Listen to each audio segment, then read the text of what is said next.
There we go. Welcome to the BAAL show. So, with us today, we got somebody that has been in the music industry for a while now. Knows quite a few people, doing some amazing stuffs as far as music is concerned. Currently, their most recent album that you can listen to on Spotify and all that wonderful stuff is Nyctophile, We Are the Darkness. Wonderful name, by the way, and the artwork is just sensational. We have with us Alex Deathveil Rosas. How you doing, man? How's it going? Yo, what's going good? You know, I was just playing D&D yesterday. There we go. Bit of a gamer. Yeah. So, so tell us a little bit about yourself. What do you got? What do you got going on specifically? Kind of like, let's get this out of the way. Let the audience know who you are. Well, basically, just been. My phone just went off. Swear to God, there are ghosts. I heard that. What was it? Yeah, just been working with the band currently remotely, actually, for doing working in our own little studios, because I have my own little studio set up here, working on the new album for my band, well, with my band, and working on just been streaming as well, because I'm also a content creator, so I just been doing that as well, and managing both. Yeah, so you just got content all over the place. Yeah, just trying to put everything out there. Right. Best I can, but also working on content and music. I've also been before all of that, I've been going to like school for music and just been in it for a long time. I've been doing guitar since I was a kid, and then I went to college for it, and here I am. Okay, so on the guitar front of it, so you are the guitarist for Nyctophile. Yeah. And so how long has Nyctophile been around? Like, how far back does that go? We formed in 2015. 2015. So okay. Yeah, so about 5 years already. Nice. So pretty long time. So, and like prior to that, like any other projects prior to that? Prior to that, I was in a black and death metal band as well, which was called a Satriarch. So that was my previous band before Nyctophile, and then a bunch of various other bands that I was in and out of, which is just like, just like those didn't really pan out because there wasn't a lot of serious. They didn't take it as serious as I wanted it to be. Mm-hmm. Yeah. But, well, I mean, like I guess that kind of happens sometimes, right? Like you get kind of like, the other people in the band aren't taking it as seriously as some other ones are, and it kind of screws up the chemistry. Some of them just kind of look at it as goofing off. Other people looking at it as like a career opportunity. You kind of get left in a point, like kind of like in a limbo, where like people aren't showing up to practices and shit like that. Kind of like a bit of a pain in the ass. So with that, let's get into like how hard has it been for you guys? Coming up. Like, I mean, has it been like? It's been like the LA scene is tough, because the style that we do is like very it's very European, I guess, because I listen to a lot of European like metal and melodeath or melodic death metal from like Sweden and stuff. A lot of Swedish death metal inspiration from me, and obviously we're like more of like a melodic death metal band and stuff, and that isn't really as popular, but it's getting there in LA. Because I'm from Los Angeles, I play in the LA area with my band, and over here it's primarily like thrash metal. Okay. A lot of thrash. If you're a thrash band, you'll be fine, but there's so much of it. But which is cool, but still it's like you need diversity. And how do you feel? And How do you feel like so with, for example, um, recording the new album remotely? mhm. Like how is that working out? Like, I mean, how It's does going that? well. Well, we all have what's really good what's great about this band is that most of us are audio engineers. So it's like Cool. me, myself, my drummer, my singer, and my guitarist, my co-lead guitarist. We're all engineers and stuff, and we know how to record everything as professionally as we can, and then just send it in to get it mixed down. So we can actually work from home. If we can't record at our studio, then we can record it at our house. No problem. So it's a little tough at times because sometimes there's a lot of back and forth when it comes to it. So it's like if there's a guitar part that doesn't sound right, we have to play phone tag. Yeah, yeah. I mean, looking Right. at from again as a musician myself, looking at from that point of view. I mean, obviously, you all use either the same or similar software that enables you to do that. Like you record at your home using Mhm. whatever software you use. You send it off to a drummer or guitarist to add their parts to it, Yeah. and then obviously, if they might, like for you and your co-guitarists playing off each other, depending on what sort of the groove is or the riff is, they might Yeah. think that doesn't quite sound quite right with what we're trying to do. So, I mean, yeah, that's the whole phone tag or email tag kind of thing. I've done that in the past with my brother and I, doing similar things, and it can Yeah. get a little frustrating, but Yeah, you, but it has to be done. yeah, you've Like got to. it's the only way we can get the album finished or the song Exactly. done. Well, you want to get obviously you want to get the sound that you want. You want to make sure that the track,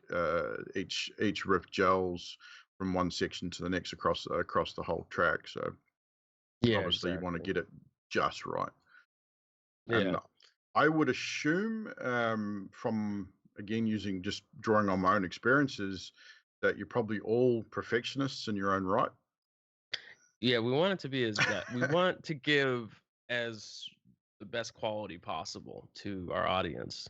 We try to give our best performance in each take, Oh, and then definitely. cuz like we're not necessarily niche kind of band, but like we we're doing our best on showing we're trying to show a differentiation in our area when it Okay. comes to metal. So Like it's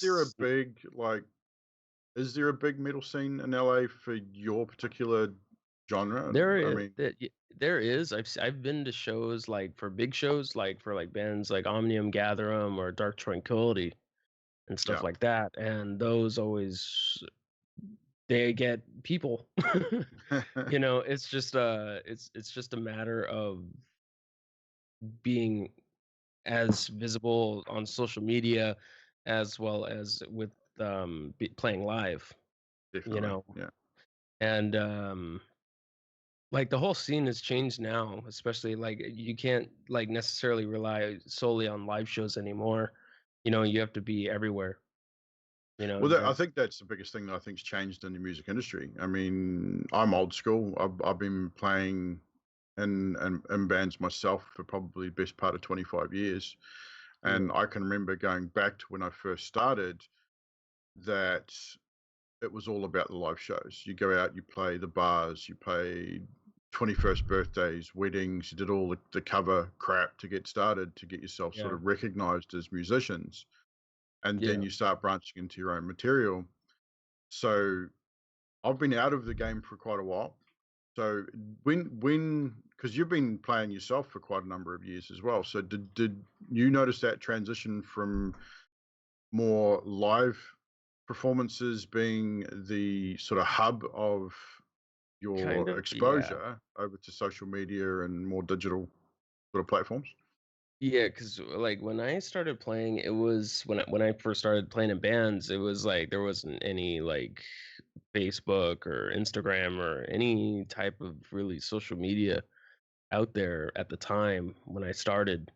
Because I started back in before high school, actually, like fresh, like like way before like junior high. I started playing in bands, and it was around the time where it was just like flyers. Make as many flyers as you can, make a demo Oh tape, yes, I remember that. you know, pass out demo tapes for free, you know, trying to get your name out there and go to a backyard show, play a bunch of backyard shows, and now those are non-existent, you know. Yeah, Like it's very rare there's to see that these days. yeah, like I would see like a backyard show pop up on Facebook, and I'm like, oh crap, there's a backyard show. I'm not going to it, but it's there. They still exist. But yeah, it's completely different. Now it's like you need to make in that now it's you need to make content, for people to digest online. Like they want a lyric video, they want a music video, they want a YouTube stuff. They want Instagram stories of like your band. They want all kinds of they want to see what goes on within the inner workings. Well, that kind of comes down And to like people just want to be closer to you, right? Like kind of like they wanting want to to relate. they want that illusion of being involved, Yeah, you it, know. it yeah, I mean, it kind of.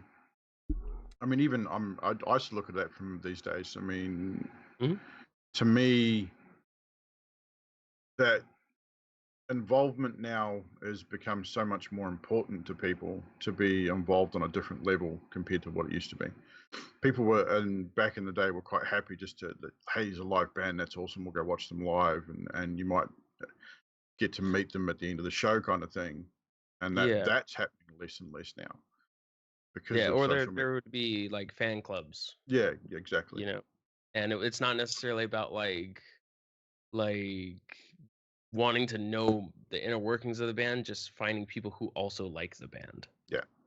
You know, Um, so from there, let's sort of backtrack a little bit. yeah. The name Nyctophile. Hmm. Firstly, there's probably a few people that are watching and will be listening to the podcast later that have no idea what Nyctophile means. Could you explain what Nyctophile means and sort of how you guys came about the name Well, itself and what was the decision sort of making behind that as a band name? okay, I'm gonna go a little bit further back. Nope, go back as far as you want to All go, right. dude. So when we formed the band, I was working at a movie theater, and my other band dissolved, and all I did was I just wrote on my free time when I was working at a movie theater. And so this was before like I started doing like gaming streaming and stuff like that. I was just working at a movie theater. When I get off work, I just go home and write. So I wrote a crap ton of music. And my old singer, or my current singer actually now, like we were in the same band before Nyctophile. We were in Satriarch, and that dissolved, and he was like, hey, let's get to know Julian, who's my co-lead guitarist, and let's get him in and let's see what we can do, because he was planning on he just got out of a band with his drummer. So we were just like, okay, I guess bring him over and then we can work on stuff. So he just showed up at my house, we started writing, and he hasn't left. But like everything was good, like it felt good, so it was like, all right, let's form this band. And they were planning on making it like a side thing, like a side project, and then they'd keep their band, but it just wound up just being bigger. It just like everybody really enjoyed the music, so it just became one whole band instead of just being like, okay, this is just a side project, you know and they were like, do you have songs? So I was like, do I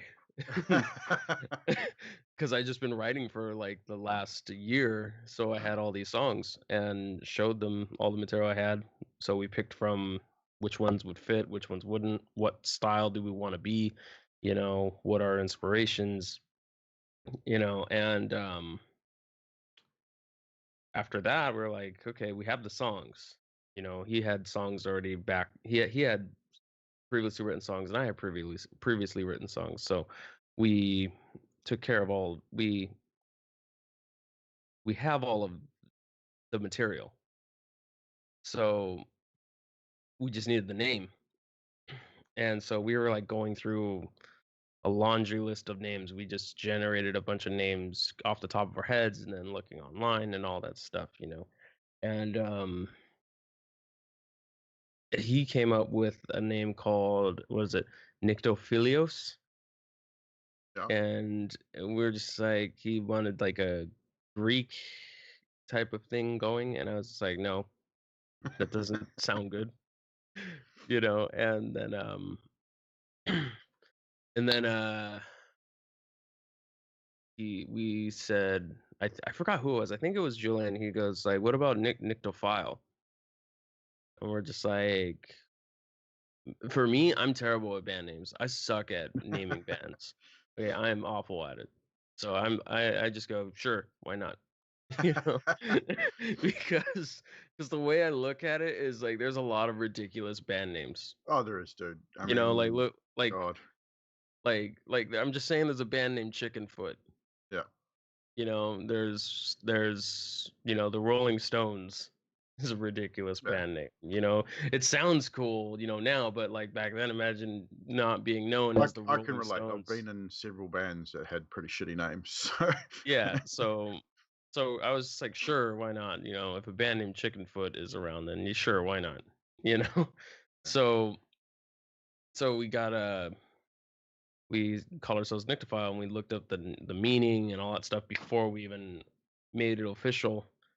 And we were just like, okay, cool. So Nyctophile basically means Nycto is night, and phile is like a fondness of or a love of darkness, So it's basically, that's what it means. It's like a love of darkness or nighttime, So So you a kind person of came up with that plays- yourself, right?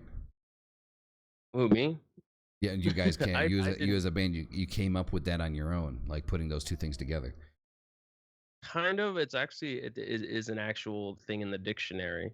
it is an actual word. Yeah, it is. Yeah. Nyctophile Okay. is a scientific term Yeah. for a love of darkness or like a love of night. Yeah, it's like a bat is considered like a nyctophile,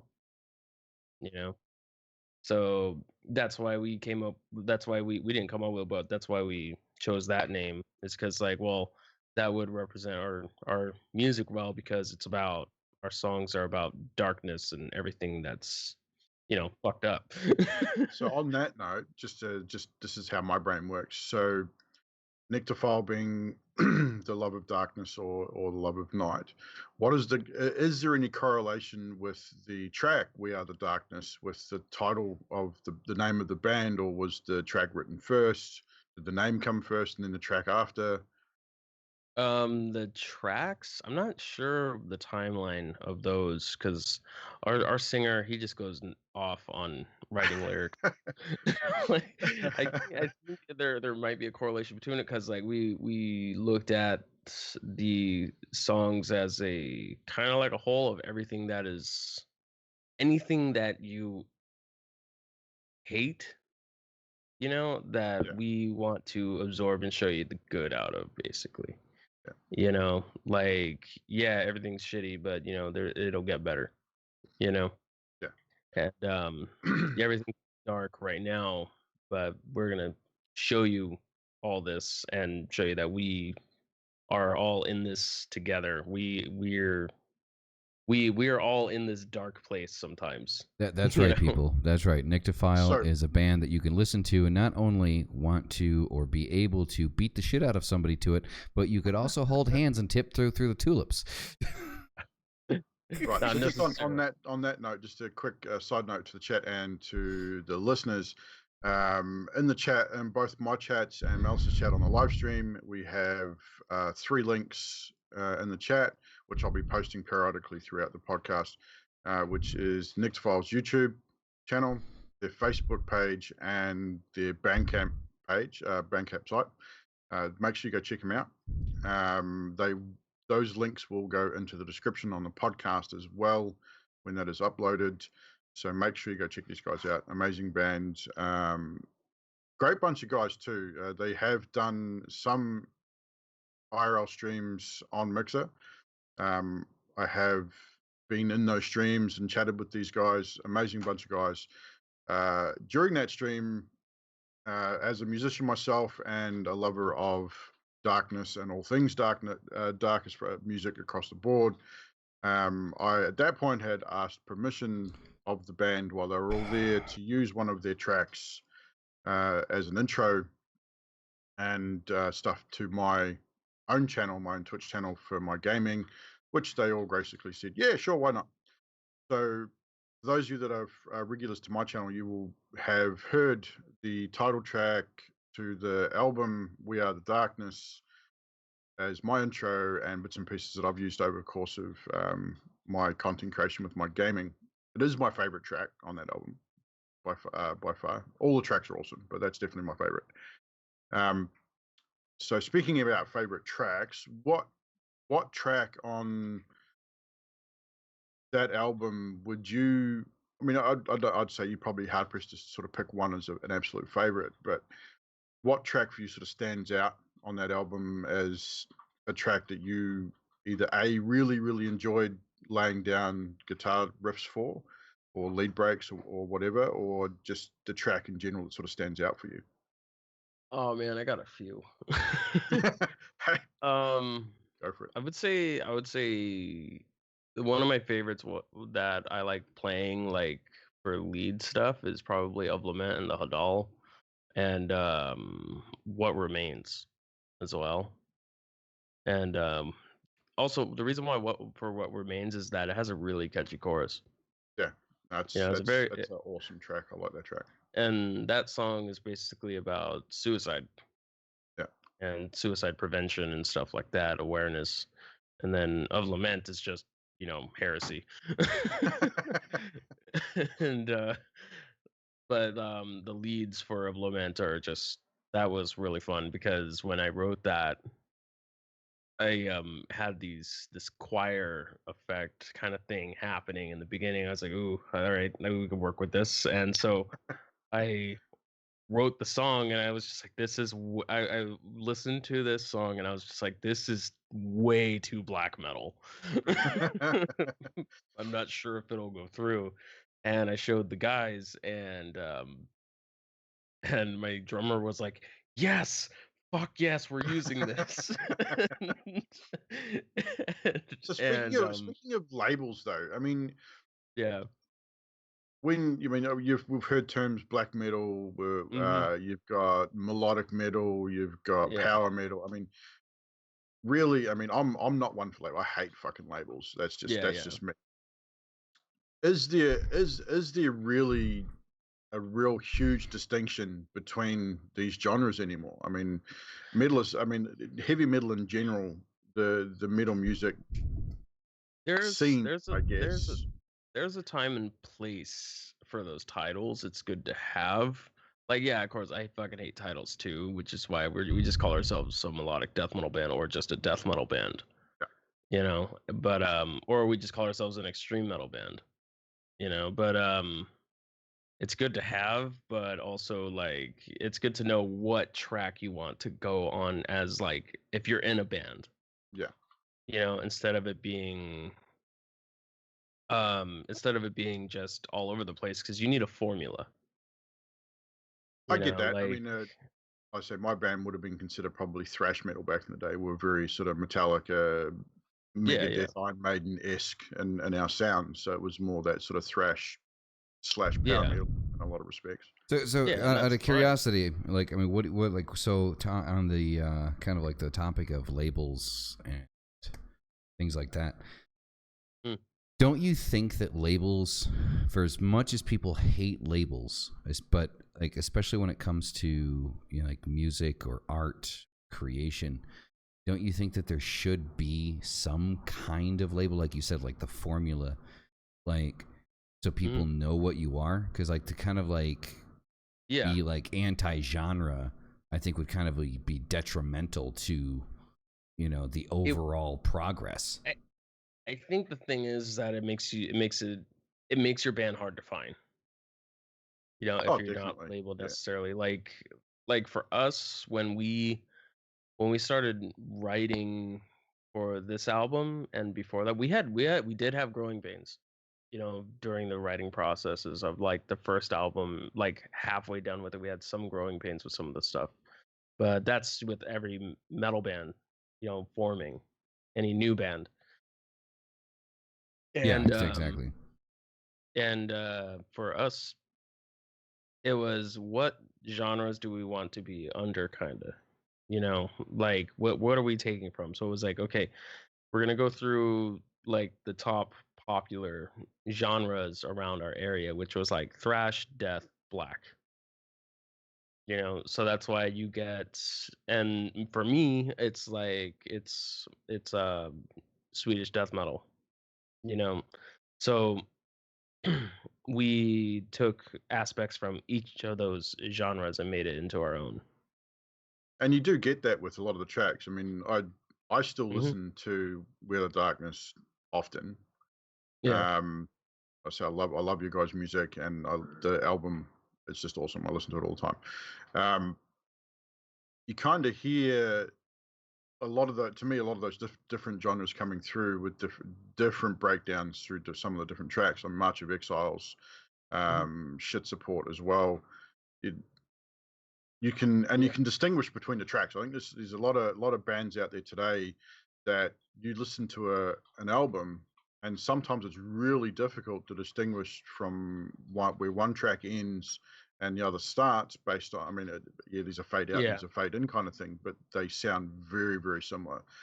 Yeah. The grooves are almost identical. Some of the riffs are very, very similar, so it's kind of hard to distinguish. Yeah, there where one track ends and one was starts. there was a couple of points where I kind of got like a Meshuggah kind of feel for it, where it's just like the track changed, but it almost felt like you're listening to the same thing. Yeah. Yeah. Exactly. Like it was And just one continuous track. and that's why I love your guys' stuff, because you can hear each individual track has its own identity, which Yeah. is really awesome. But the overall sound of the album is very similar. So you obviously it's the same band and the same musicians playing these tracks. Mhm. Obviously you've got the same vocalist, which ties all that in. But it all fits and ties in so well, and you can hear those differing sort of influences coming through on each track, which I think is really awesome. And I think you guys have a brilliant sound. Thanks. So Yeah, switching it like up a little bit. Oh, go ahead. Sorry about that. oh, Go ahead.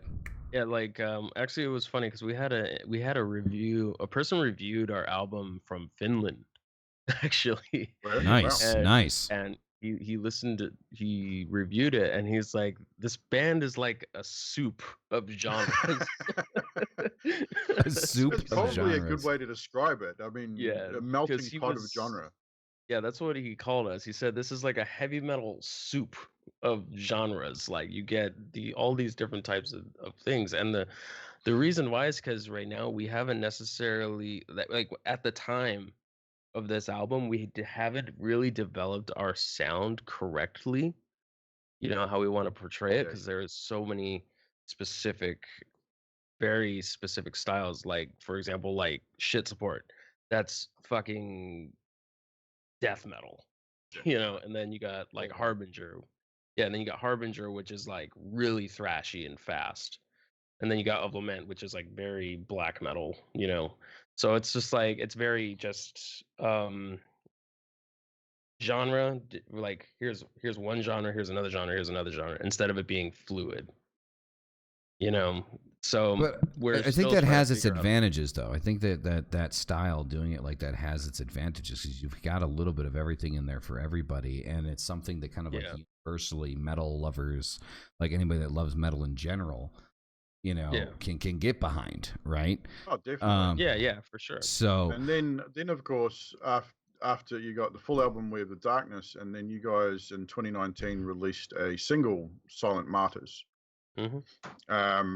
featuring how do you pronounce your name? Vanya Duran? Vanya. Yeah, Vanya, Vanya yeah. Duran, of Rydia. Hmm. So just sort of talk about that for a little bit. How did that come about? Like the obviously the collaboration with another artist. what was there any kind of? Did she approach you? Did you approach her? We approached her. Our singer is good friends with her and her band, and was a great vocalist. And Julian technically wrote most of this song. I helped piece it all together. You know, like whenever they have like a riff or anything like that, I'm trying to help put the song together to make it whole. Like the chorus, for example. Yeah. But with Vanya, we were listening to like the chorus and stuff like that, or my singer Edwin was listening to it, and he just I wasn't there during like recording the vocals and stuff, but they decided, let's get Vanya to do it, and I was just like, okay, sure, whatever, like whatever you want, man. Like I don't like holding like anybody's creativity back necessarily. I just want to make sure it works. So like I always go into it like with like a why not attitude when it comes to like adding like different instruments or different vocalists coming in, to do like a duet or something. So I'm just like, sure, why not do it? And if it doesn't work, we don't do it. And so brought her in, and she did amazing, and it really made the song really unique. So we were very it's an awesome track. I like it. It's solid track. Yeah, but it's also showing like how we've evolved from our last album. By releasing the single, how we've evolved songwriting wise. Well, I think the longer you guys have together, playing as a band, I mean, that like kind of like sonic unity is going to become like even stronger. Like the more time that you guys spend together, the more time you guys are creating things together. We've been together for 5 years so far, but if you look at in band years, I mean, it's like, the reverse of dog years, right? You guys are still kind of learning about each other and how each other works and things like that. I mean, from what you've explained to me in the past, your singer is really big on kind of like the artistic control of like, kind of like the artistic direction in general, as far as like what things look like, in tandem with, the sonic part of it. And one of the things I want to get into, that I think that like people kind of touch on this sometimes in interviews, especially when like the band is like super extreme, like Marilyn Manson or something like that. They touch on this part of it. Yeah. But what does fashion play a role in with the visuals of the band? Like, is there a particular like unified look that each of you want to go for? Is it like just like whatever was comfortable that day and fuck it, we're recording a video? No, like image is a big deal. Like, especially for a band, it's very important to have a specific image. At thrash, it doesn't really fucking matter, but also it does fucking matter in thrash. Right. They say it doesn't, but it fucking does, because y'all look alike, all right? And on my channel right now, you can actually see a photo of the band from their Facebook page, which you can definitely see a specific type of image coming across with these guys. I mean, 5-piece band. They're scary looking dudes, man. Like, seriously. I mean, Edwin, you wouldn't want to come across as kind of dark. Well, I mean, I do have to say, I do have to say, yeah, they are some big looking guys. But there is one picture. I will not share it unless, like, I get permission to do so. But there's one picture that Alex shared with me. That the only way I know how to describe him is he looks like an angry 5th grader. Oh no, don't show that. That's an old one. That's pre-image kind of thing. That was way before we had our image down. Because around the time when we took that photo that we're talking about, was like we had zero image or anything like that. We're just like, let's have fun with it. And then it's like, okay, now we're taking it serious now. Right. Yeah. So you definitely get that feel with the pictures that you shared with me. And I'll make these available on some of the more professional images. Well, there you go. You can go to their Facebook, much better than But if you're listening to the podcast, I'll make it available on Anchor. Into the description, there'll be some links and some pictures there. But you can definitely see a solid evolution in the way that they're kind of like the way that you're trying to kind of portray yourselves. And I guess the idea is kind of like, what is it that you're trying to portray, visually? Like, so we got the idea sonically, right? I love your music. Evil loves your music. Everybody out there listening to this, you better fucking listen to them. And I promise you'll love their fucking music. And if you're watching my channel right now, I'm just going to cycle through some of these photos on Facebook. Yeah, there you go. Like this is sort of that, to me, is almost a typical middle image in general. I mean, these photos are awesome. Who was the photographer, by the way? These ones, I want to say it was Jamie. Okay. Because Jamie is our photographer. The logo's at the top corner. Yeah, we hired her. We hired him on for our as our photographer because we needed someone there who could take solid photos of us, and we can get basically these photos there, online and out to people, to show like our shows. And he captures our moments perfectly, during intense amazing photos when they do. Yeah, so we hired him on for that. So he's like usually at every show and just snapping all kinds of shots of us. Yeah. Right. So the question I was going to ask is, so what is it that you're trying to portray, like visually? Like, and I'm not talking just like the clothing, but like the videos, things like that. Like, what is it you're trying to get across? Does it work in tandem with the music, or? It works in tandem because it's talking about like, we're talking about like encompassing darkness and showing, we go through anger and hatred and stuff like that just as other people. It's just we're just showing visually the basically our, not necessarily showing our darkness or anything like that, but like showing like a very post-apocalyptic type of vibe, that we're trying to go for. So we're showing like, tattered jeans, shorts, stuff like that, stuff that's shred, like we've been through hell.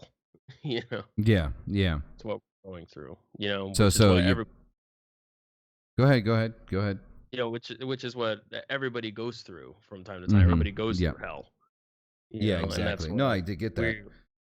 And that's what we're trying to show. Like we've been through hell. We know you guys have gone through hell. And I think you guys do it very successfully. Like the imagery, like especially like the double exposure imagery that you guys have. Like I really like artistically can appreciate kind of like the double exposure that you've got going on. It definitely kind of shows depth. I think one of the important things that kind of like I would like to portray, what we would like to portray, Evil and I both here right now, is that for the people that may see a band like this or listen or maybe hear your kids, like if you're an adult and you're listening to this, because let's face it, a lot of us are in an older generation. Evil. Right. So, but the thing is like one of the things that we kind of want to get across here is that though maybe to your ear you think that they're trying to bring about the apocalypse with, Satan at the helm, that's not necessarily true.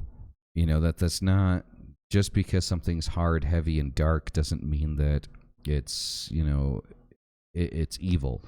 And that's kind of like the point of the podcast. And the reason why we want to bring these artists on is because we want people to understand that, yeah, we like being different. We like, giving you the middle finger when you tell us that, we can't be the way that we want to be, but at the same time, we're not telling your kids to go, on a killing spree. We're not doing that.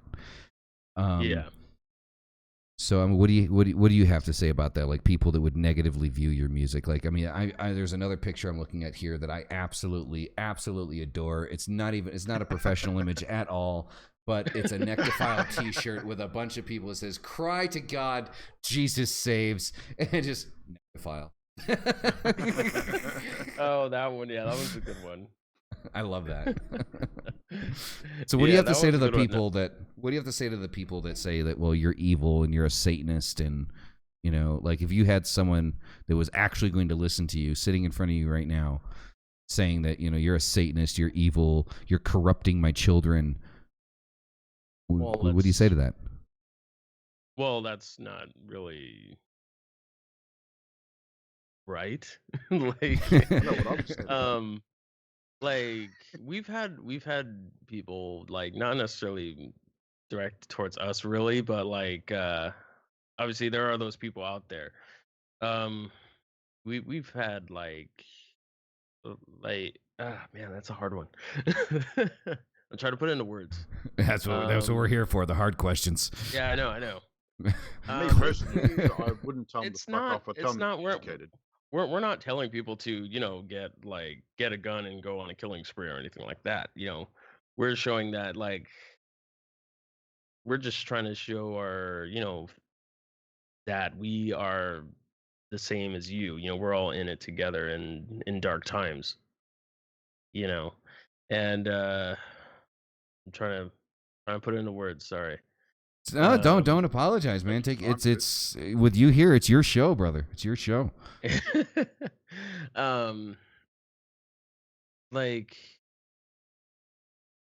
sorry, I'm trying to.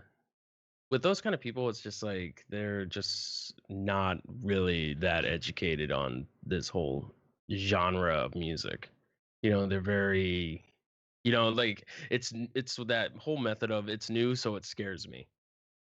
Mm-hmm, mm-hmm. You know, would you say that the people like that are closed-minded and just don't have the open-mindedness to appreciate what you're trying to do and your way of doing things? I mean, I look at it from a perspective being obviously we're all in this sort of same community. When someone looks at us, we're dressed in black. Some of us like yourself, long hair, beard, all that sort of stuff. And they look at you and they listen to their music and they go, "Ooh, it's dark. It has to be evil." Yeah, don't have that open-mindedness to really sort of take a deeper look into it. Yeah, they don't really look into it. Like for example, I'm going to use another band like Arch Enemy.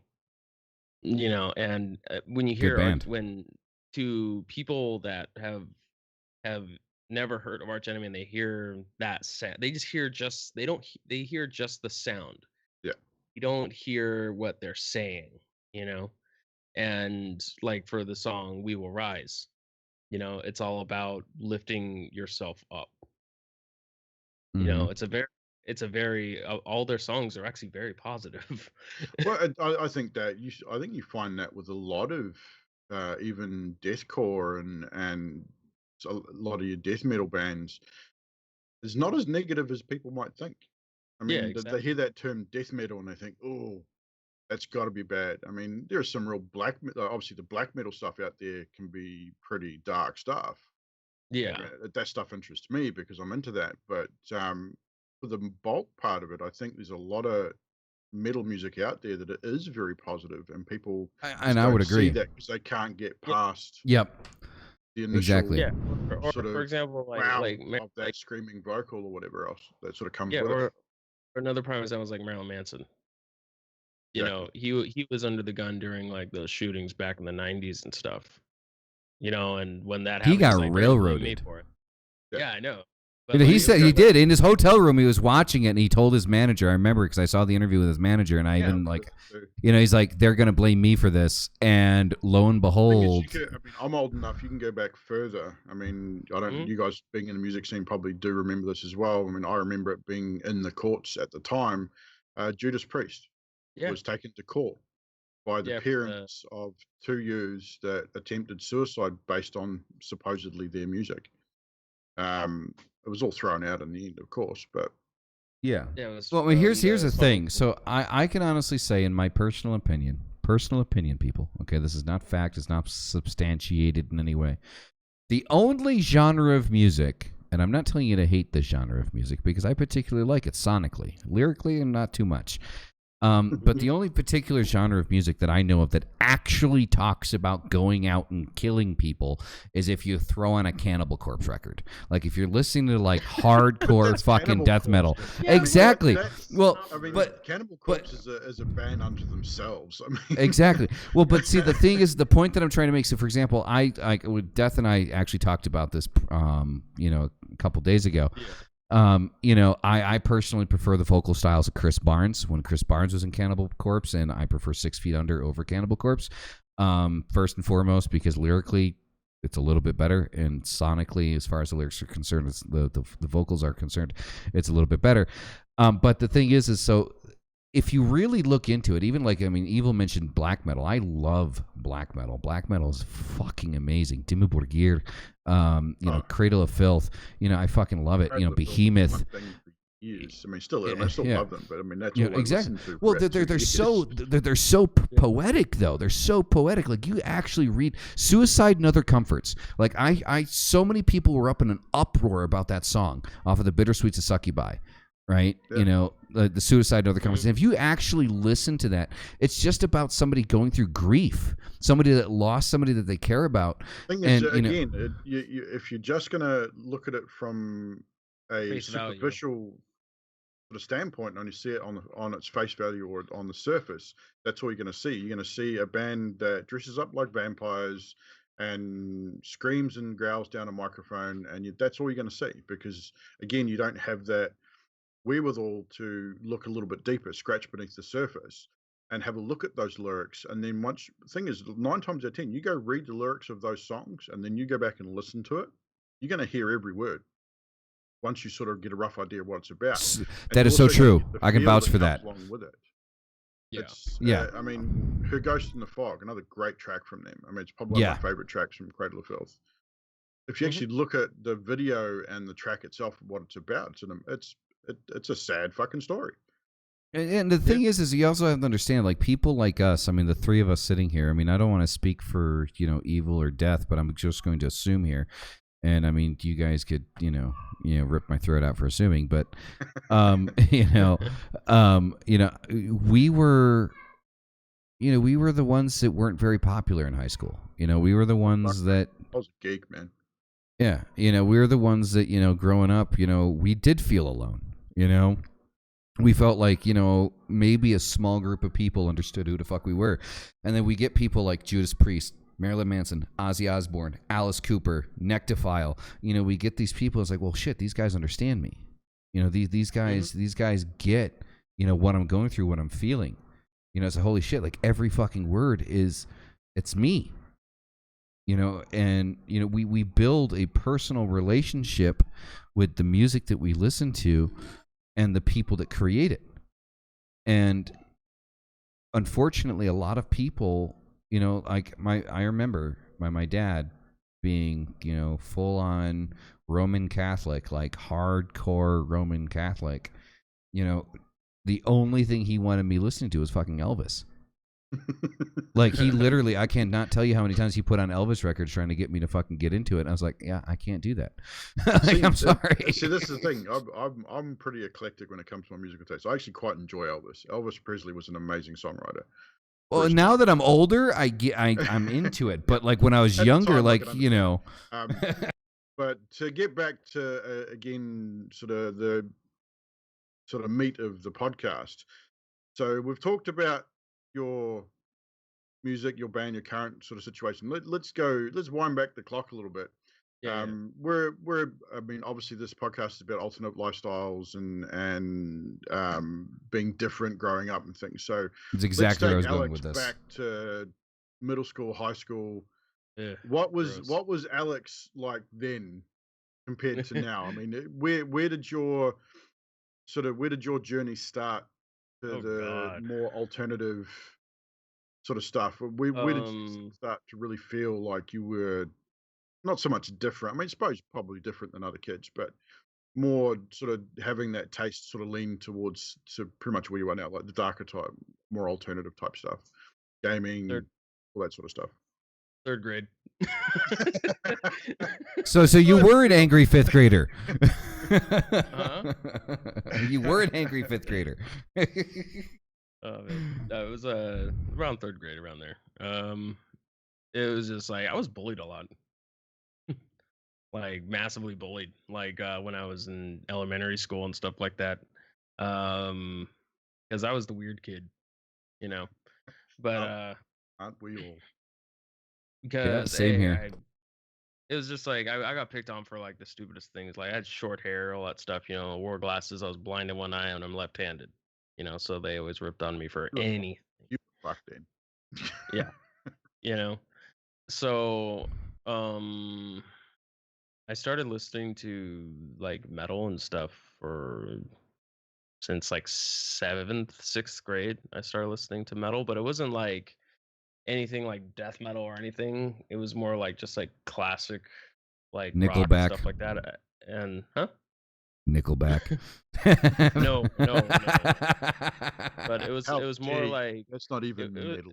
it was more like it was more like listening to you know, like Judas Priest and stuff like that, because my uncles grew up on that, and I would listen to their CDs and stuff. So I would be listening to like Alice Cooper and like Judas Priest or Udo or Accept and all those bands. And even around that time I was listening to like pop punk and shit like that, you know, sad emo kid stuff. Yeah. Well, I mean, that was. That was kind of popular. Well, I mean, how old are you? Like, what are you like? How old are you? You're 32. So yeah. No, I'm 33 now. I think. I think I'm 33 now. I think. Like we've reached that level. Okay, we're not counting the birthdays anymore. Like you throw me a birthday party, I'm stabbing you. And so it's I grew up around, you know, like I said, around that whole time where I'm just trying to find like what I liked, you know. And I still do. I listen to whatever the hell I want, you know. Like, yeah, I'll listen to anything. I'll listen to anything, you know. But like around that time, I'm just trying to figure out what I wanted to do, you know, because like I was always just stuck playing video games and just watching TV all the time. And my mom and my dad were like, he needs something to like focus on, and he needs a sense of focus and stuff, you know. So they got me a guitar for Christmas one day, and it was around like 7. I was like 7 years old when they got me my guitar, and that was a whole can of worms they wish they never opened.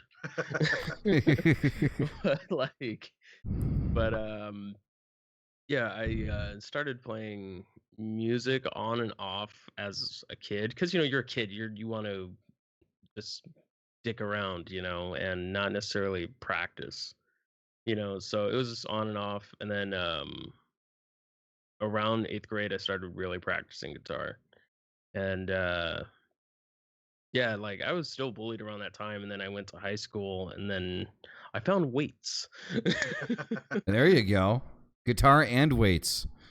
Yeah, so I would play guitar and then I would just lift weights around that time, and I was in weight training in school, and I just got big and people stopped making fun of me. Well, of course. I mean, It's well, the thing amazing is, how you know, how that sort of turns around very quickly when someone sort of grows and bulges in places that normal people don't bulge. well, so evil. people I mean, believe if your parents haven't talked to you about that, you know, Shut area. But I mean, again, I mean, these experiences from my own experiences growing up and other people I've talked to, these experiences are all very, very similar, where we tend to be bullied at a younger age through middle Yep. school and into early high school, and then obviously into the latter stages of puberty and things like that. You discover things. You discover things like weights, or for me, it was Yep. martial arts and kickboxing. Same here. So I got bullied when by you the discover- country kids. Yeah, So when you discover stuff like that, and people realize that, hey, okay, he's not going to take your shit no more, or he's twice your size now. Well, I might leave him alone. He might break me in half, kind of thing. So that bullying sort of changes, and it doesn't stop. I know it didn't stop for me. It just the type of bullying changed. Did you find? Did they just like for you? Did it just stop, or did the bullying become more intellectual because you were physically more imposing? No, it pretty much stopped, kind of stopped.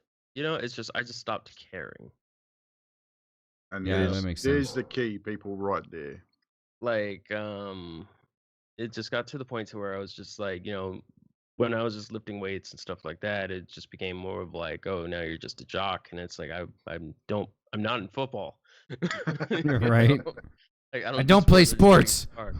just play guitar. I'm in band, like I'm in the fucking jazz band, in high school, Yeah. playing guitar, and I'm doing AutoCAD and I'm playing Magic the Gathering and I'm reading comic books, Oh, so you did And Magic the Gathering back then? Okay. yeah, I was doing big. D&D. I was doing D&D. I never got into Magic the Gathering. Yeah, I wish I did D&D back then, but I was never able to because nobody played it. Because around that time, it was still the age of where if you watched Star Wars, you were a pariah. Yeah, well, see, back then too. I mean, that in that time, Dungeons and Dragons sort of was pushed back underground. I mean, you going Yeah. back. I mean, started in the 70s, and sort of through the 80s and sort of mid to late 80s, early 90s, it sort of was pushed into people's basements because if you played Dungeons and Dragons, oh my God, you were an outcast. Well, Yeah, we you were a played it in the leper. school library. That's what we did. We played it in the school library. The thing was, when I was a kid, when I was in high school, library's a safe zone, dude. That's where all the geeks hang out. Shut the fuck up. But when I was a kid, so I didn't join band or anything. So the thing is, so when it came to the guitar, like I started playing the guitar with my dad, right? So my dad was pretty close to having a record deal back in like the late 70s, early 80s. And there was an accident with a generator that they were using to power the instruments. They started leaking gas. It was a gas generator. It killed his two cousins, which were the ones that were playing in the band with him. And he ended up losing about 40% of the muscle in his arm, in his fretting arm. So he could no longer do like the fretting that he used to be able to do because of the muscle that they had to take out of his arm for lack of oxygen in the area. It was either lose the arm or they removed the muscle, and they removed the muscle. And he managed to keep the arm so he could still play. And he showed me how to play. And it's one of the guitars that I actually have here, which is the one that I told you about that I was going to sell and I decided not to, which is the Fernandez Red Oak Through the Body Neck. It was the 1967, Fernandez. And so, but when I was in high school, I did theater club because it was like the only extracurricular activity that they had in the fucking boondocks. And half of the time it was learning how to swing dance on the stage because we didn't really give a shit. So like there was a girl that, I was hanging out with. She was just a friend, and we used to swing dance on the stage. And then, when we weren't doing anything, or I lied to my parents and I said, yeah, I'm going to stay for, the club, and there was no club, I'd end up playing D&D in the library until like 9 o'clock at night at the fucking school. So it was one of those things that I think, being a geek, and I guess with your case, Alex, would be, the Magic the Gathering, being a geek and being, for me, I say goth. I openly embrace the label of goth. Like I love that label. I'm not afraid of labels. I fully I'm not afraid of labels. There's certain labels I don't particularly like. Well, there's certain labels that are just jackassy labels. Yeah, I mean there is. I mean it's like you've got everything has to fit in this neat little box, because it's if it's not in a neat little box, then oh my God, the world's gonna go fucking crazy. So it's that kind of labeling. Exactly. Yeah. Exactly. I mean, one of the things I do want to ask you, X, are kind of necessary at times. Yeah. But there should still be a certain amount of fluidity to those labels, rather than just having this black and white. No, you fit in this box and you fit in that box, kind of thing. Ladies and gentlemen, evildoer should be a politician. Like by all, he should be a politician. But be a politician. I can't lie. Oh, there you go. Okay? There you go. So I'm never going to make it. up there saying, well, I'm really sorry, but you guys are fucked. The economy's fucked. Exactly. It's just how it is. Right. And I'd get fired because I'm too fucking honest. So one of the things I'm curious about, Alex, are your parents. So I met your dad a couple years ago, very briefly on a video call you and I did. I think it was Discord. I talked to your dad because your dad speaks Spanish. So we like him and I kind of talked for a brief second. But when you really kind of really kicked in full drive on like the metal thing, like, okay, this is, like black craft clothing, shit like that. Granted, you probably didn't get that until you could buy it yourself, but yeah. I mean, but were your parents supportive, or was it like, you're the devil? All right. My mom was very supportive. My dad at the early age, not so much. Like, because my dad didn't understand. He's from Michoacan, Mexico. Yeah, I know. And I know but yeah, he's from Mexico. And he came from, you have to look nice, have short hair, comb to the side, kind of look, you have to look Right. appropriate. And that's how I looked throughout my schooling and stuff until I hit high school, and I just started saying, no, I'm not going to cut my hair. I'm not going to do this, I'm not going to do that. And my mom, it was sort of like that whole rebellious teen angst thing that everybody goes through. And they just had to learn to trust me that I'm not going to do shit sacrifice that's stupid. Cats. What was that? Yeah, sacrifice cats. You're not going to sacrifice cats at the fucking graveyard. Yeah, I'm not going to, I'm not going to be fucking hanging around with people and playing with Ouija boards and eating corpses. So she was just like, look, he's a metalhead. You have to let him do his thing. He's not going, if you keep holding him back, he's just going to, resent you. And he's going to push back more. Yeah. So where's your mom from? My mom's from here. Oh, that's probably why your mom's from fucking LA. Like, your mom's seen fucking everything. I'm not sure if she was, I don't know where I think she was born, I don't know if she was born in LA, but she's from the States, Okay. But my family, like, if you want to go further, my family, my ancestry, family, my mom's side's from, if you want to go through the ancestry, my mom's family's from Norway and stuff. Damn. But, like, damn. All right. So the metal thing kind of makes sense now. Your mom, like, on your YouTube, with obviously you do YouTube with your mom, yeah, as well, with reaction videos.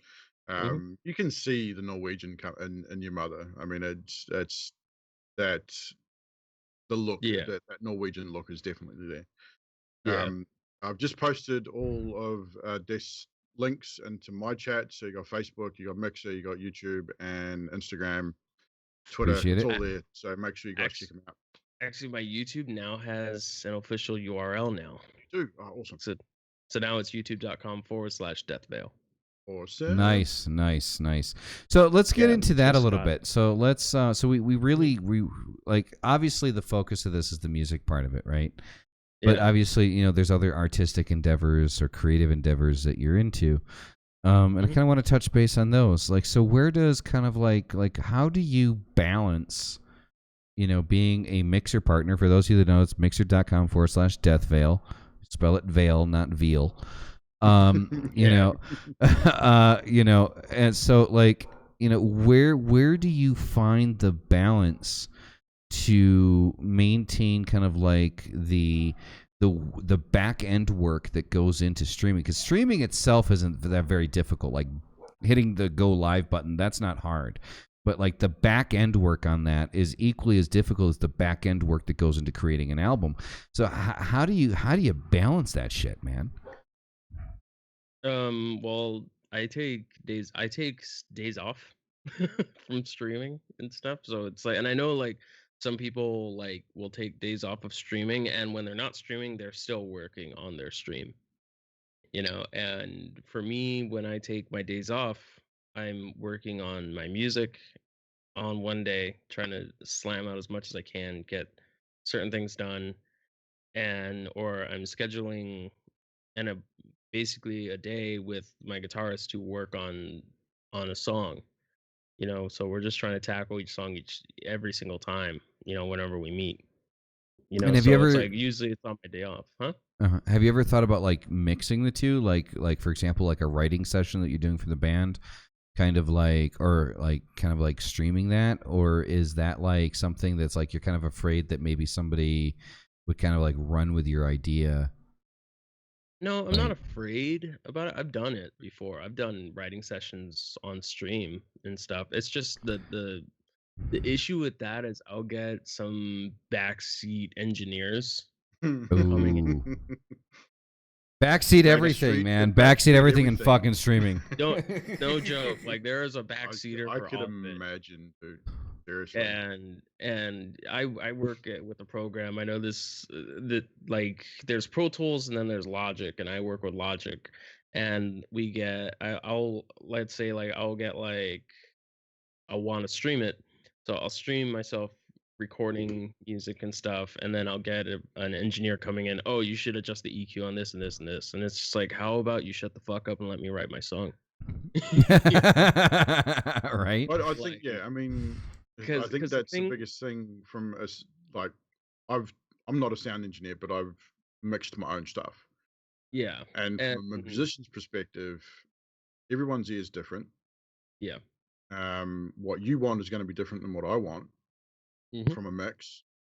So Yeah. for any other sound engineer to come and say, "Well, you should do this," I mean, it's like, well, it's not your shit. Shut the fuck up. Yeah, I'm not paying you.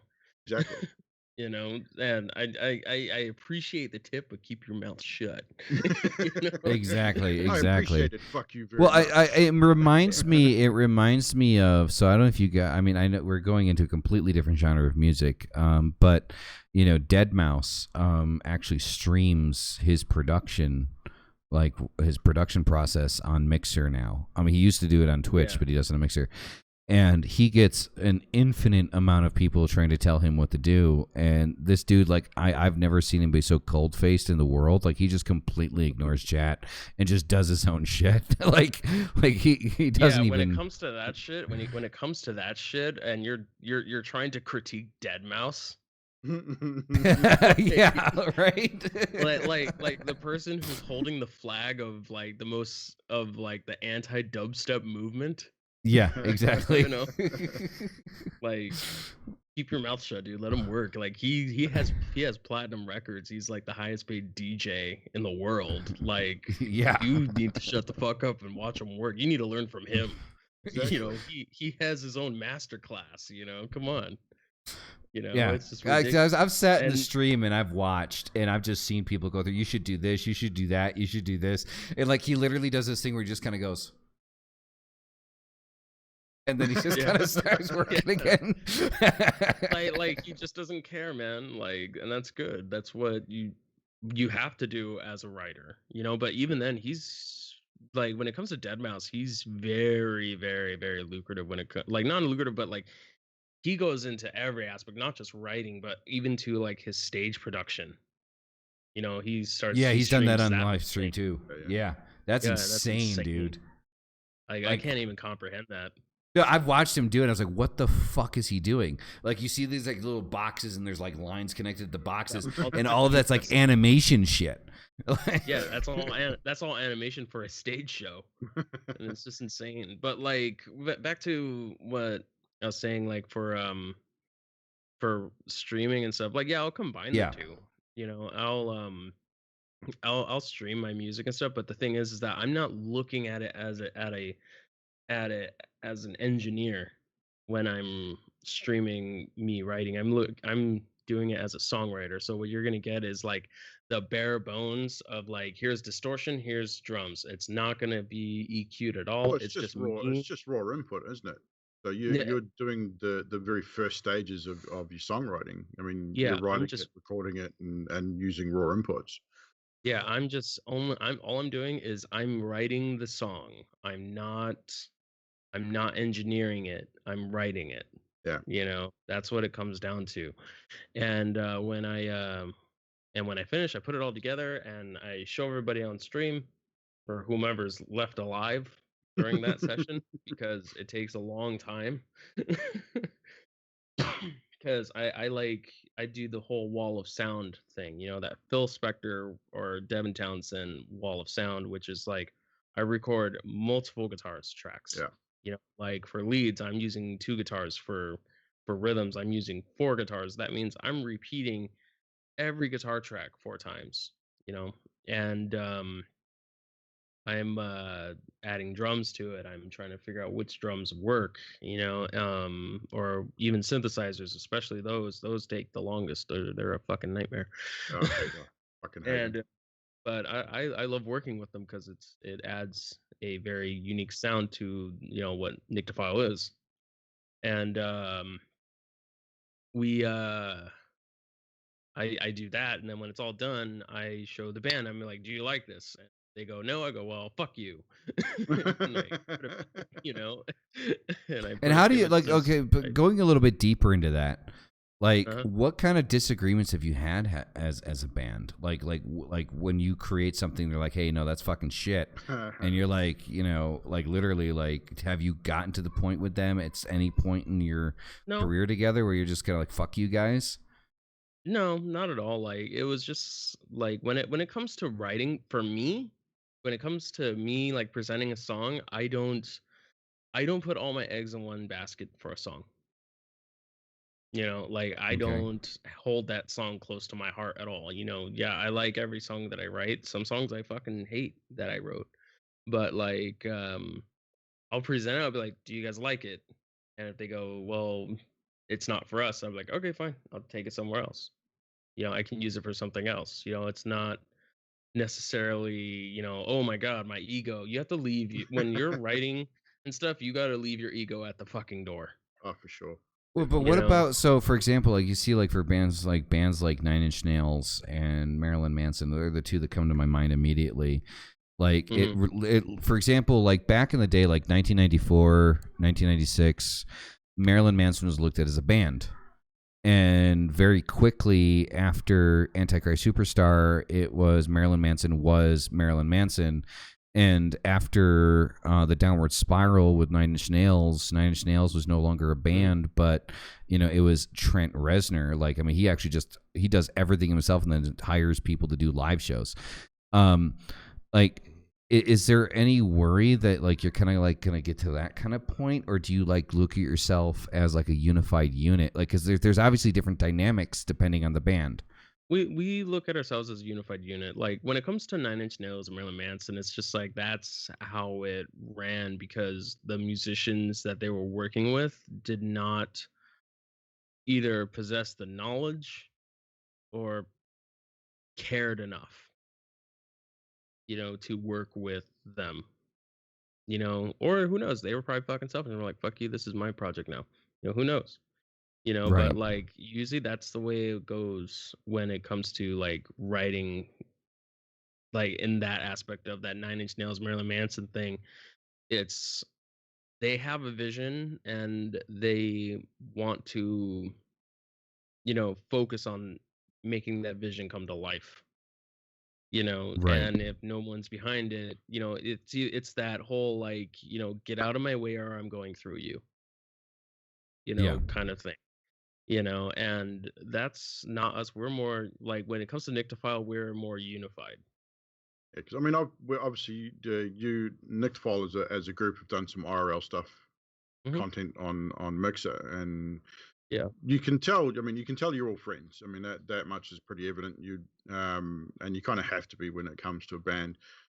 Hmm. Has there been any major personality clashes within the group thus far? I mean, has there been? I mean, obviously, you're going to get tensions from time to time. Things are going to happen, and tensions are going to I would rise. I But would probably I would probably say maybe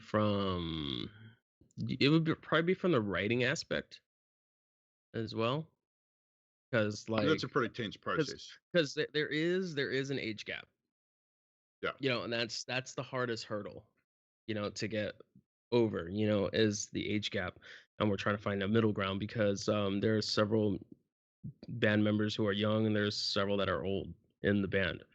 And like I come from, like the early 2000s, and like listening to, bands from like the 90s and 80s and death metal bands, listening to black metal and stuff like that in like 97 when Doom Over Gear was like at its peak, or like listening to like Hate Eternal and Cannibal Corpse at their peak, so, and also getting into, like I said, European metal.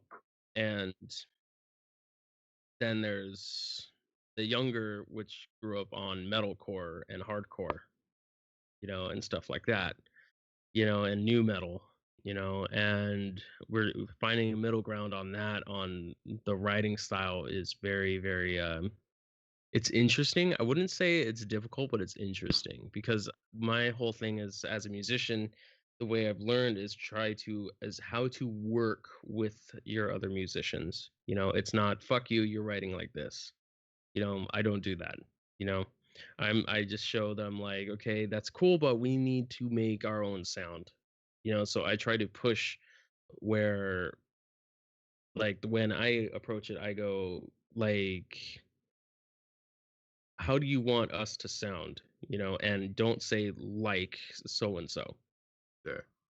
Because one person, when I was in another band I was in, they were like, I wanted to sound like Deftones, and I said, well, I'm sorry to break your fucking heart, but we're not the fucking and he was just so crushed from that, because I'm like, there's already a Deftones.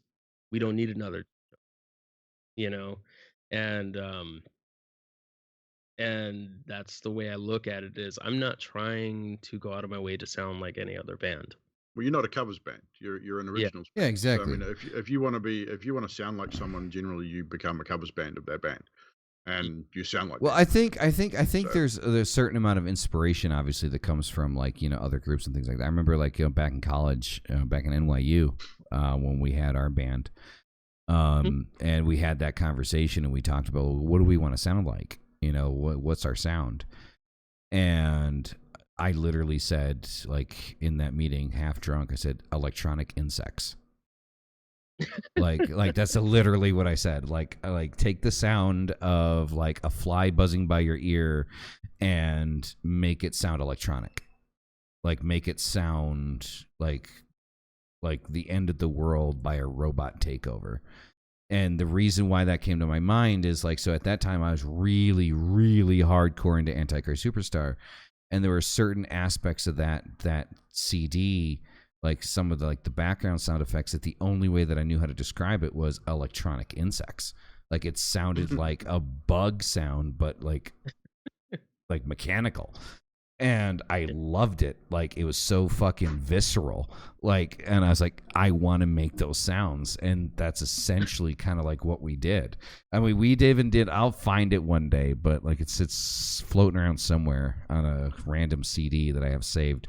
But we actually did a cover of the Spice Girls. oh wow! If you really, really wanna, if you want to be my lover. But like total like fucking like industrial goth metal. Yeah, like, So like when it comes to that, like I said, I don't. When it came to the band, we didn't say, we knew each other's inspirations for bands, which is fine. But when we went to how do we want to sound, we named genres instead of necessarily bands. So we Okay, just and this said, brings me to the next question though, is what are your inspirations? Like what are your, like, to this day, right now, what are your largest inspirations as a creative individual, creative across the board, like not just musically? Just before you answer that, just to add to that, with that, we've got about 10 minutes left of the podcast. So with that question, just tag on the end of that, what is next for Nyctophile, and sort of where you guys are heading from now, and current plans, what are you currently doing, and possibly upcoming tours. I know obviously with the whole Corona stuff, there's been not a lot you guys can do at the moment. So Okay. yeah, so influences and future. All right, so the influences and stuff is like for me, it's I can't speak for any of the other my other bandmates, but like for me, it's like a lot of European power metal stuff. I'm very big into that and death metal. Like like bands like Evergrey has always been a major impact for my songwriting. Because they're just really, really, they're dark, but there's like they make it extremely beautiful with their choruses and stuff. And then Pantera, the classic Of Pantera course, of inspiration. course. Um, what else? Dark Tranquility, Doom Aboard Ooh, Gear. nice. Gorgoroth is a big inspiration as well. Who else? God damn. I'm trying to think what else was a massive in Flames. Soil Work is a big one as well. What are your thoughts on And The Haunting? you mean The Haunted? Is it The Haunted? I thought it was The Haunting. It could be The Haunted. Haunted. The Haunted, Yeah. they're great. The Haunted. And but yeah, like those bands are at the gates, you know. Another one is Carcass, is a big inspiration as well. Nice. And for future stuff, right now, as I said, we're working on the new album. We're currently working on it.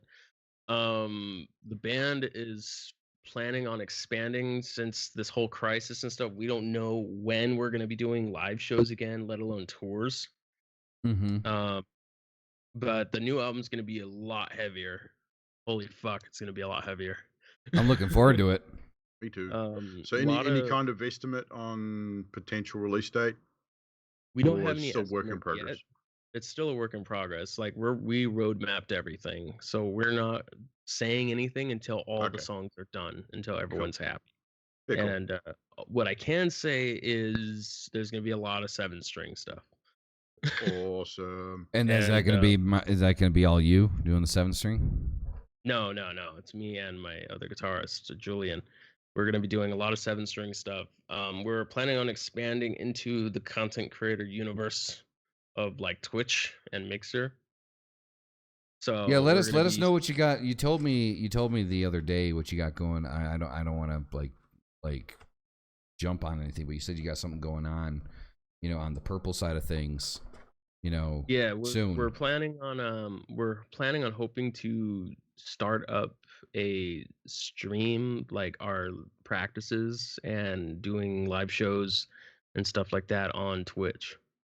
Oh, And awesome. and promoting through that, and hopefully doing like the recording processes and writing processes through Twitch as well. We're trying to go that route of everything. Like right now we're setting up for that because So there you go, listeners. Make sure you keep an eye out for Nyctophile on Twitch. We already have a Twitch account. Yeah. Well, welcome to Team Purple, you damn blueberry. I believe it's Nyctophile Band. It's a Nyctophile Band. Let's have a look. We got to find this. Yeah, and we're setting it up. I need to get panels done and all that stuff for that. So it's going to be interesting. And they're totally the other bandmates are very green when it comes to streaming. So I'm your first follower. So we're very green on. Well, they're very green on content creation and streaming. So I'm gonna be taking the helm on like setting all of that up. Okay. With them at the practice space. So it'll take some time, but we're planning on getting that good to go. Okay. So high quality stuff, because my drummer's an engineer with sound. He's a sound engineer and he does live sound and he does studio stuff. So we're gonna try to make it sound as professional as possible as well. So that'll be I have no doubt that you're going to be able to make it professional. I mean, that's just like there's no doubt in my mind that you're going to be able to do that. I mean, your shit now sounds good. Thanks. Like we're gonna try. But yeah, the next album is gonna be really good. The new songs are heavy as hell. they're super heavy. Awesome. But Looking forward to that for sure. we have no necessarily date on when it's going to be done, or we don't even know who's going to mix it. You know, because the last album with We Are the Darkness, we had Ken from Abigail Williams mix our album. So now we're planning on going somewhere else. Hopefully, we're checking out our options for all that. Cool. And yeah, So we've got a few minutes left of the show. So guys in the chat and listeners, Nyctophile Band, search them on Google. You'll generally find them pretty quickly. They got Facebook, YouTube, we're everywhere. Bandcamp. Pretty much they're all over the place. I mean, Yeah. if you search their name, you will find them. Obviously, Nyctophile Band on Twitch with up and coming content there. Make sure you check that out as well. Also, too, Deathveil. Search Deathveil. You'll be surprised. If you search Deathveil on Google, that first page, you find pretty much everything. Twitter, Alex Deathveil Rosas. Gotta roll the R. Gotta roll the R. Mixer is, I say, Deathveil is a Mixer partner. Go check him out. Chuck him a follow over there. He does a lot of music on his stream as well. Plays. I broke his different types of fingers. music. I'm proud of this. I broke his fingers. You what? I broke your fingers. Well, no, like I got No, a it wasn't- blister. You didn't break it. I know. I didn't break your fingers, But, literally. So he plays a lot of music on his Mixer channel, Rocksmith 2014, amazing program. Does a range of everything from E standard stuff to down tune, just a full range of different bands and genres. Yeah. Yeah, So we, definitely we, go had, check we had that him out. doing Subscribe to Eric YouTube as Johnson. Definitely, know, don't so- you get Deathveil on YouTube? Yeah, so Death there's and Mama only, Death doing reaction videos. So got there's some only awesome like a stuff up there. minute. There's only like a minute left. So Death, like anything that you want to plug really quick, like yourself, go ahead and plug it right now. Tell the people what you're doing, and where to find you. Well, like I said, I'm just doing streaming on Mixer. I'm playing in my band. That's pretty much what I'm doing right now is doing that and working on creating content everywhere. If you want to support the band, go to nyctophile.bandcamp.com. If you want to buy the CD, if you want to support us directly, follow us on Spotify. Just type in Nyctophile and there it is. And follow me on Mixer if you want to check out the music streams or any other games and stuff. I've been streaming music and World of Warcraft and all that stuff. So anything Rock nerdy, on. anything with variety and music, I do fucking both. So And There he you plays go. Dungeons and Dragons. So Yes. definitely check that out. He plays And if with for us. those of you that love Dungeons and Dragons or are interested in Dungeons and Dragons, the next episode to Evildoers Love and Delight is going to be 100% about D&D. So any questions you have, email us, shoot us over at anchor.fm, or just drop in the chat and hang out. We're going to be talking about D&D for a whole hour and a half, fuckers. Next Thursday. So on that note, that is all the time that we have. That is it. Thank you for hanging out. Thank you for coming Mr. here. Alex Rosas, Yes. for joining us, aka Deathveil, for joining us and talking about his band and history about him in general, and fits in completely with what we're trying to do here with the show. So Exactly. Thanks, Death, Thank you for hanging out with us. Yeah. Thanks, no Alex. Thanks for being a part of the BAAL show. For those listeners on the live show, thank you for being here. For those in the pre-recorded podcast, thank you. Greatly appreciate it. Enjoy the rest of your Thursday evening or whenever the hell you're fucking listening to this, and we will be back next week. Peace out, everyone. Rock on, fucking